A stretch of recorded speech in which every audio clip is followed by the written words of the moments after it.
Coming up on this edition of Reel to Reel.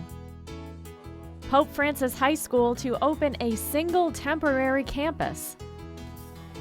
Supporters of Catholic education gather at the annual advancement dinner. And a preview of our series on Catholic communications pilgrimage to Ireland. These stories and more are just ahead on this edition of Reel to Reel. Here is your Reel to Reel host, Sharon Roulier. Hello and welcome to Reel to Reel. It was announced 2 weeks ago that Pope Francis High School will open next August on a single temporary campus in Chicopee.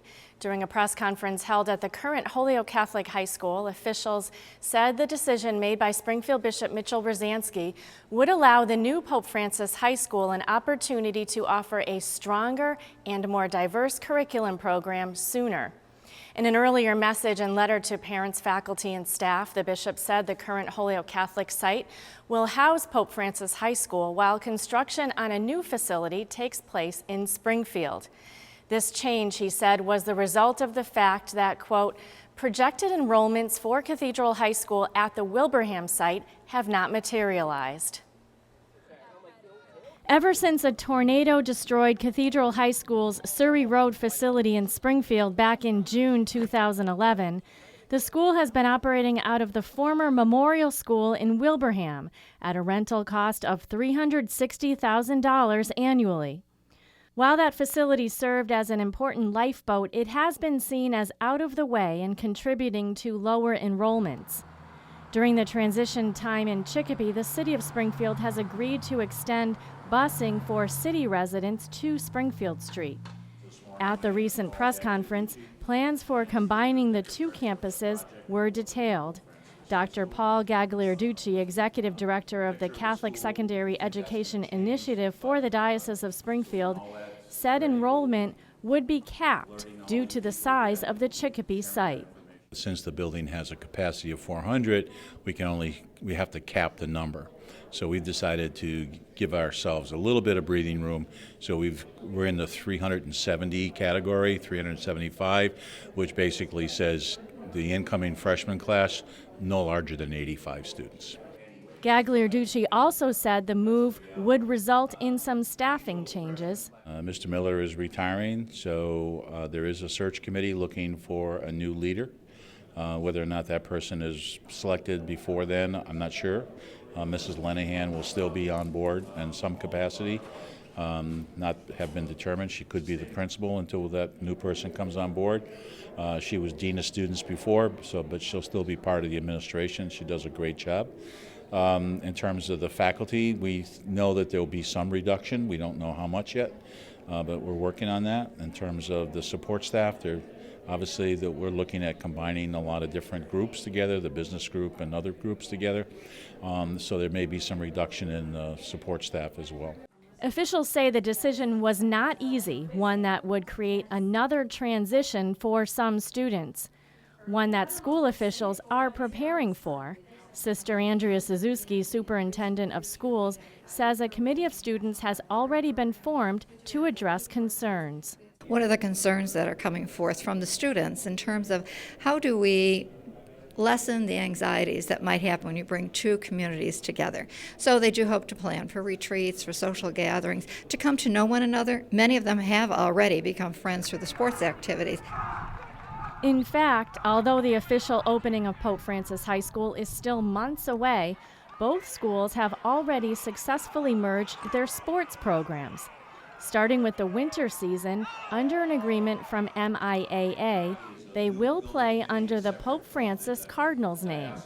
Key to making the new high school a success with stable enrollment numbers will be to secure the financial stability of all Catholic schools in the diocese by creating a meaningful endowment, says Pope Francis High School's new development director, Kevin White. If we can accumulate a decent size endowment and then make meaningful grants to students that want to come to Catholic school, that's a factor in most parents' decisions.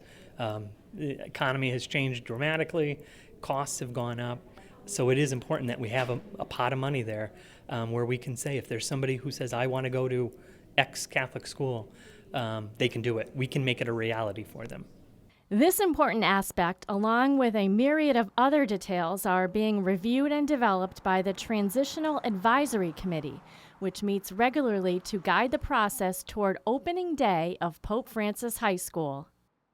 For students interested in attending Pope Francis High School, an open house is planned for November 8th at 1 p.m. at the Chicopee site.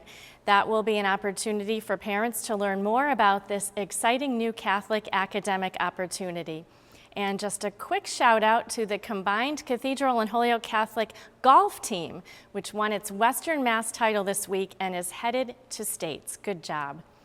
In other Catholic school news, it was a night to celebrate achievements and honor those who have dedicated much of their lives to something they truly believe in. An overall air of gratitude, sacrifice, and love filled the room as 275 supporters of Catholic education came together earlier this month. Steve Kiltonick has our story.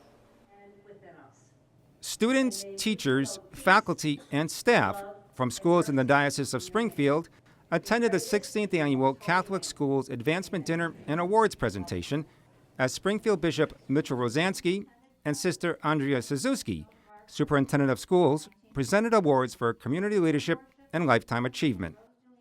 Hanush Family Jewelers received the Catholic Schools Distinguished Community Leader Award. Deacon Norman Hanush, who serves at St. Anthony Maronite Catholic Church in Springfield, says he was humbled and honored to accept the award on behalf of his 7 brothers, a family of Lebanese immigrants who strongly believe in the value of Catholic education.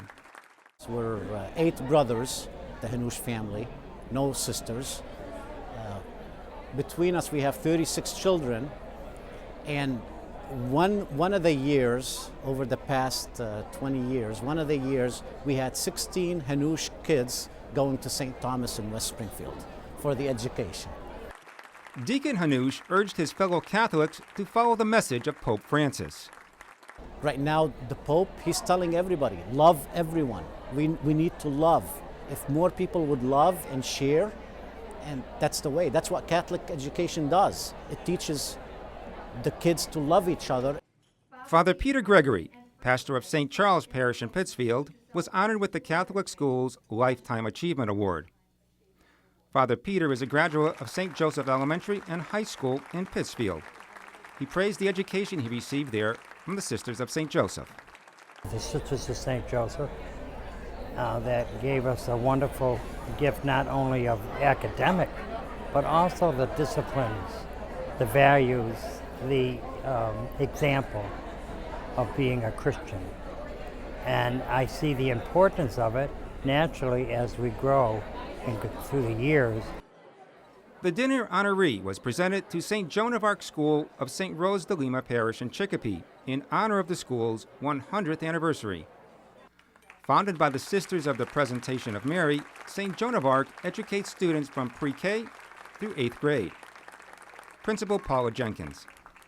It's a wonderful opportunity for the faculty and staff and our predecessors to be acknowledged for all the contributions that they've done for Catholic education and to really be an inspiration to keep going, to provide the very best education academically and spiritually for our students.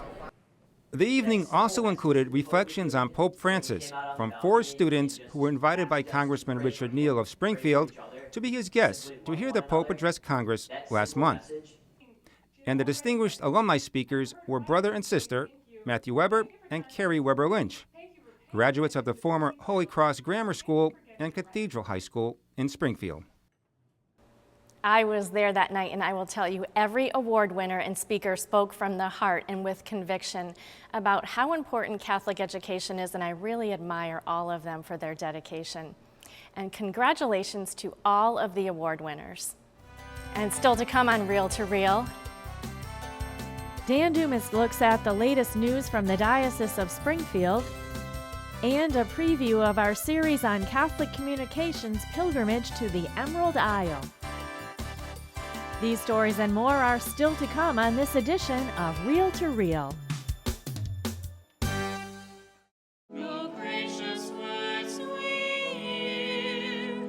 The Chalice of Salvation, your weekly spiritual connection. I'm Passionist Brother Terrence Scanlon, your Chalice host. inviting you to take time out of your busy days and join us Sunday morning at 10. We welcome Fathers Matthew Alkenbright and Father Gary Daly and celebrate the 30th Sunday in Ordinary Time. The Childless of Salvation, your spiritual connection, Sunday morning at 10, right here on 22 News. My name is Sonia DeSanti, and I'm the director of the Youth Center in Adams. Each year, the Youth Center assists over 1,300 young people in the Berkshires.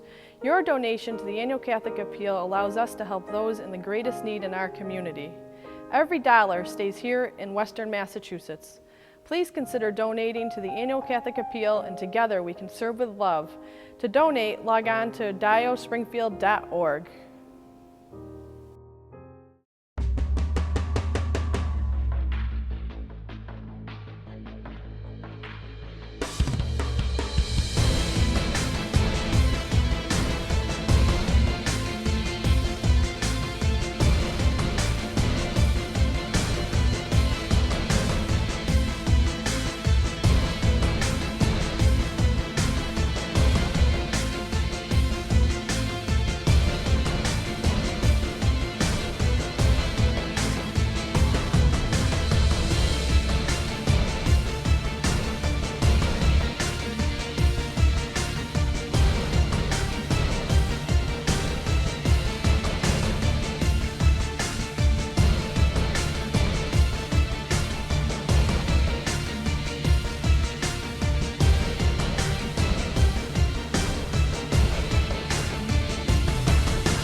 Butcher, baker, candlestick maker. I didn't care what they grew up to be as long as they were happy. To give up marriage and children just seems like too much to walk away from. He seems to think he's making a real difference in people's lives, and he's so happy. Isn't that what's most important? I never would have imagined our son as a Catholic priest.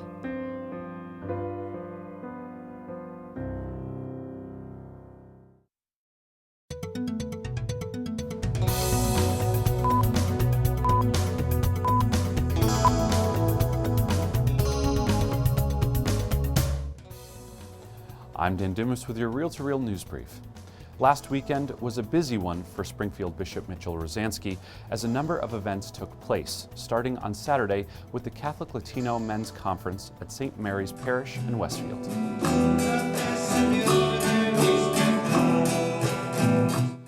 Bonded as brothers in Christ, more than 100 men gathered for the 5th Annual Latino Men's Conference at the St. Mary High School Gymnasium in Westfield on Saturday, October 17th. During the conference, men had the chance to attend Eucharistic adoration. They also had the opportunity to pray together, become closer spiritually, and be blessed by God's presence during benediction. Speakers throughout the day offered presentations tying into the upcoming Jubilee Year of Mercy, declared by Pope Francis, that will run from December 8th, 2015 to November 20th, 2016.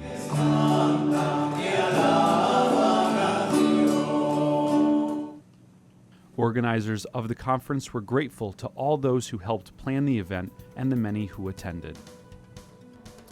And the Latino women will hold their day-long conference on October 31st at St. Michael's Cathedral. For more information, contact the Office of Catholic Latino Ministry at 413-452-0631. And later last Saturday, Bishop celebrated the annual Blue Mass at St. Michael's Cathedral. Peggy Weber reports. Law enforcement officers, firefighters, and first responders from across Western Massachusetts gathered for the Blue Mass at St. Michael's Cathedral in Springfield. Springfield Bishop Mitchell T. Rosansky celebrated the Mass and thanked the men, women, and their families for their service. We thank God for the public service of all of those who are police officers, who are firefighters, and who help and contribute to our public safety and good order. Father Gary Daly, chaplain of the Springfield Fire Department, and Monsignor Christopher Connolly, rector at St. Michael's Cathedral, celebrated the 4 p.m. liturgy. The Blue Mass was introduced by Bishop Emeritus Timothy A. McDonnell in 2005 to honor men and women who put their own safety at risk to protect others. In his homily, Bishop Rosansky expressed his gratitude. Each one of you render exceptional service to our community. And sadly, much too often, we take your service for granted, expecting you to be there, on call and at the ready, 24 hours a day and 7 days a week. May we, as God's people, never fail to be thankful for you and for your sacrifices, so ably made for our safety and for our well-being. We ask the mighty protection of St. Michael the Archangel upon you as you fulfill your awesome responsibilities.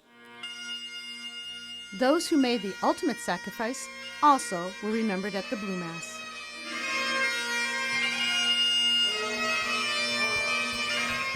On Sunday afternoon, Bishop was back at St. Michael's Cathedral for the annual Mass honoring married couples marking significant anniversaries. Julie Bollier reports.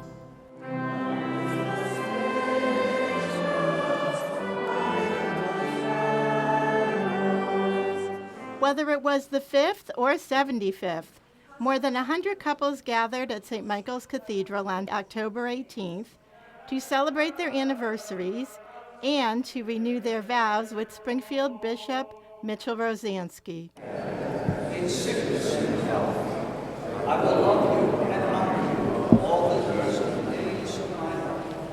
We celebrate your wedding anniversaries today because to our world that is so sorely in need of your witness, you have shown us what the power of God's love can do through your lives, and indeed, through your families and through all of those whom you know, who look to you for witness.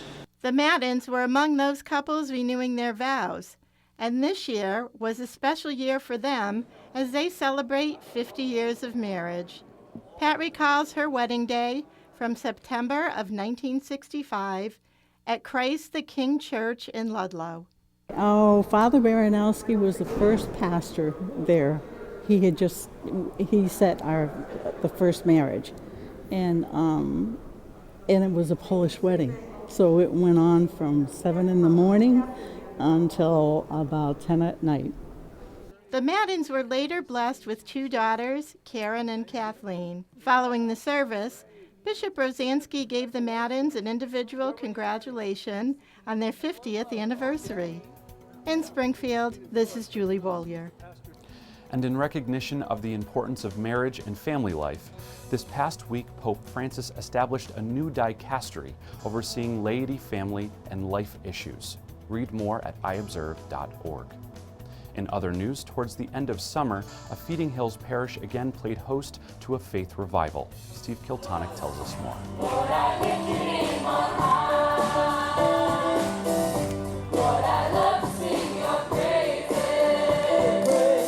An estimated 700 people had their spirits lifted high at the Faith on Fire Catholic Rally and Charismatic Prayer Service held August 20th and 21st on the grounds of Sacred Heart Parish in Feeding Hills.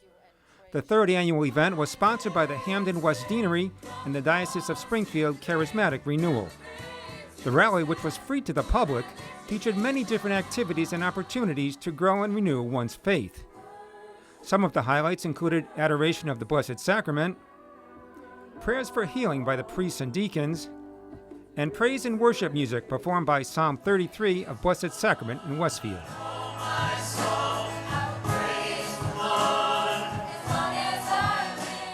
This was Springfield Bishop Mitchell Rosansky's second Faith on Fire. He spoke to the crowd on the topic of evangelization. The Faith on Fire rally really brings together Catholics who are committed to their faith and committed to bringing their faith to others. That's why we call it Faith on Fire, because fire spreads, and this is the fire of the Holy Spirit spreading through our world. It's really an inspiration to see people from all over the diocese come together to rejoice in our Catholic faith and rejoice in living our Catholic faith. Cecile Fergoso and Myra Prats each gave witness testimony to their personal relationship with Christ. For the past 21 years, Fergoso suffered from chronic rheumatoid arthritis. She explained about a healing she had while attending a conference at Sacred Heart last year.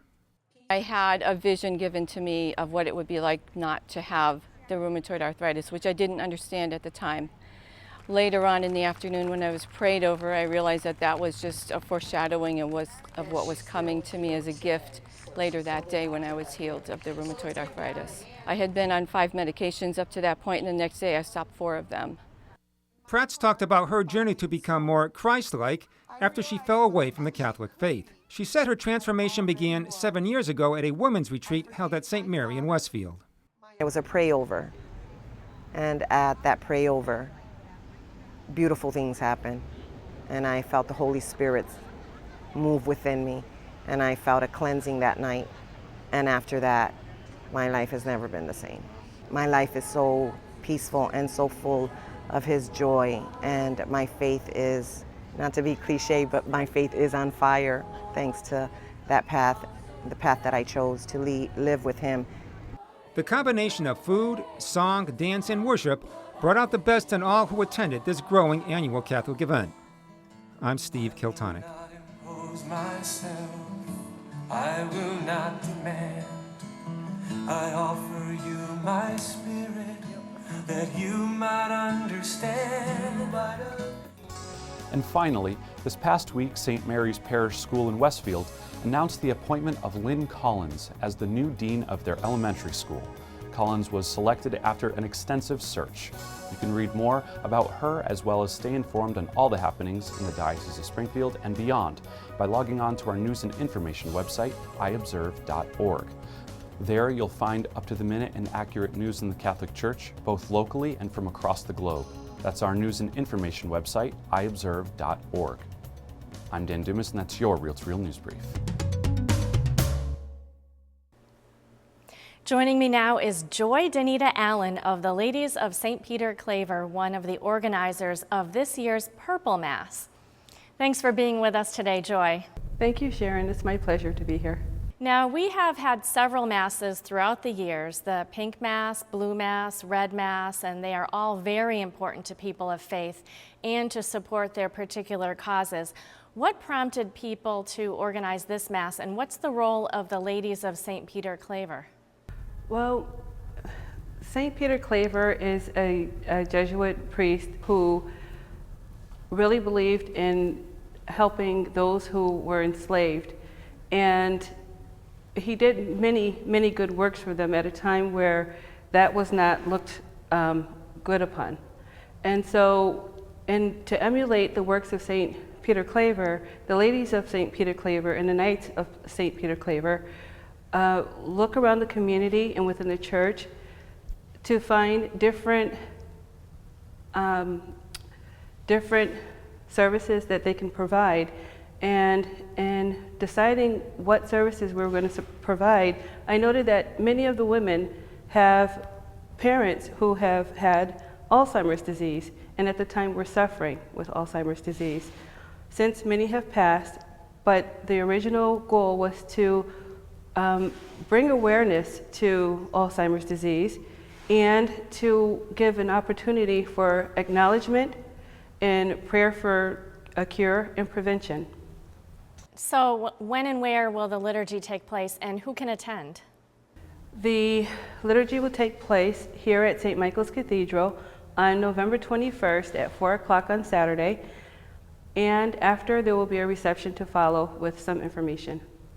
Thank you so much for sharing this information, and we hope that many people come out to the Purple Mass. And if you would like more information on the Purple Mass, go to our website at iobserve.org. Coming up next week, we will begin a 3-part series on Catholic Communications' August pilgrimage to Ireland. The series will be narrated by pilgrimage leaders Father Gary Daly and Father Matthew Alcombright. Today we have a preview for you showcasing some of the highlights of their faith-filled, scenic, and sometimes, from what I understand, a little harrowing journey. Hello, I'm Father Gary Daly. And I'm Father Matt Alcombright, and we would like to welcome you to our 2015 pilgrimage to Ireland. One of the things about Bunratty Castle is just a little taste of what old Ireland was like. Killarney, known for its beautiful lakes, its parks, The jaunting car, which is a horse and buggy ride through the beautiful Killarney National Park. There's a lot of people in the Springfield area who left the Dingle area of Ireland and came to settle in our diocese. It was a rough ride, but we made it through. True pilgrims make it through. 800 residents on that island, and the entire island's Catholic. All the inhabitants are Catholic. There was a Protestant church here, and it's no longer here. What a beautiful day we experienced at the Cliffs of Moher. Sunshine, hardly a breeze, and just being able to enjoy the scenery off that cliff onto the Atlantic Ocean. One of the beautiful things about Galway is that it's a town that's very much alive. There's a great history here. Connemara is noted for its marble, and beautiful marble, 3-4 different colors. Killamore Abbey is a very beautiful place. The Benedictine nuns are there, and the pilgrims had a wonderful opportunity to tour the grounds. Dan O'Hara's Heritage and History Center. To go into the little cottage there, to see the hearth burning, to see how they get the turf and how they dig the turf and make all that for burning was very interesting. The heart of our pilgrimage, the Shrine of Our Lady of Knock in County Mayo. The holiness, the peace, the prayerfulness of that spot. It's like going to Lourdes and Fatima, going to those sites of the apparition of our Blessed Mother that are just so touching, so moving for people there. You can just see that holiness exuding out of every part of it. I really wanted to bring the people to this very special place, which is Doonwell. Catholics were prohibited from celebrating the sacraments in public, and so the priest would go to these hidden altars. Northern Ireland is especially picturesque with the pastures and the farmlands. The people are just incredibly welcoming. The one thing I think that really unites everybody in all of Ireland. Dunluce Castle, the spot where the inspiration for the Narnia series for C.S. Lewis. Just a beautiful castle to behold right on the edge of a cliff, right out in the water. Armagh is a very historical site, both with the Catholic Cathedral of St. Patrick's and the Church of Ireland Cathedral of St. Patrick's, literally 300 yards apart up on two different hills. St. Kevin's Monastery in that area of Glenbelow, which dates back from the 6th century, and many of the buildings from the 10th and 11th century that were there. Just a great place.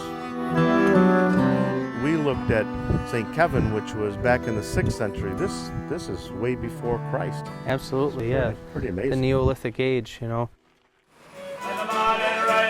We wrap up our pilgrimage with a visit to the Guinness factory dating back to the 1700s, and also our farewell dinner with the pilgrims and just some lasting memories that they'll have of Ireland.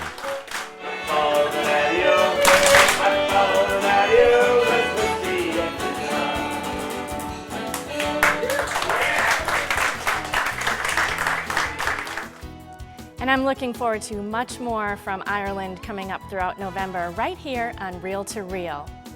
And for this week, that's Reel to Reel. Thanks for joining us. Remember, you can watch all of our past segments and programs online on our YouTube channel. We have a link on our website at iobserve.org.